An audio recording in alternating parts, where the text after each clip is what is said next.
What's up mga tropa? Katapos lang mag-get press ng ating kabady. Kaya ngayon ay kinuha ko na ang aking tahiin. Ayan, short ang aking tahiin mga tropa. At tinatabas ko na.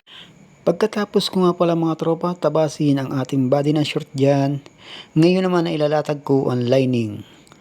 Ayan mga tropa. Ganyan lang ako mag-lining mga tropa.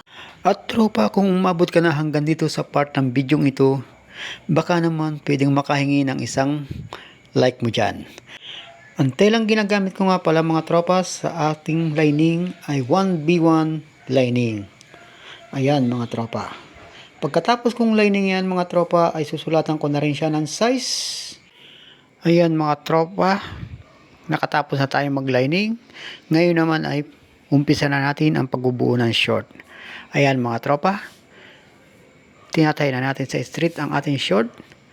Bali may straight nga pala ang short dyan mga tropa. Ayan. Ganyan lang ako maglagay ng split mga tropa. Una ko manang tinatahi ang split dyan at laylayan. Yan mga tropa. Pagkatapos kong itahi ang laylayan dyan mga tropa, ay kukunin ko na yung partner niyan at pagsasamahin ko na siya mga tropa. Ayan. Bali, tatahiin ko na. Umpisahin ko ng buuin mga tropa. Ayan. Pinagsasama ko yung lining saka yung body ng short. Pagkatahi ko niyan sa loob mga tropa ay ibabaliktarin ko para naman tahian siya sa labas. At itap mga tropa.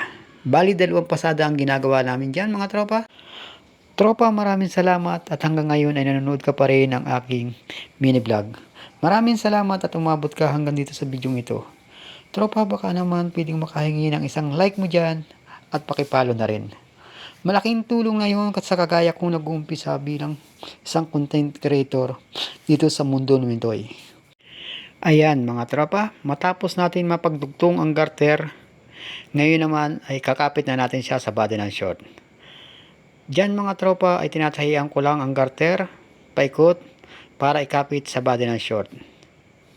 Ayan mga tropa, kailangan ay sakto lang yung batak ng garter sa haba ng short mga tropa. Ayan siya. Pagkatapos kung ikabit yung garter sa body ng short mga tropa, ay lilipat ako ng makina. Ngayon naman ay i-overlock natin ang garter saka yung pundilyo ng short. Ayan mga tropa. Ino-overlock ko na ang garter. Pagka-overlock ko niya mga tropa, ay lilipat ako ng isa pang makina. At ito ang garter machine mga tropa. Ayan, bali 8 sinulid ang ginagamit ko sa ating garter machine mga tropa. Dahan-dahan lang din ang pagbatak. Ang garter para tama lang. Kailangan mga tropa ay habang nagdagarter ka ay kinakapa mo rin ang ilalim. Dahil may lining ang ating short, kailangan kapain natin ang lining para hindi maipit ang pagtatahi natin ng short.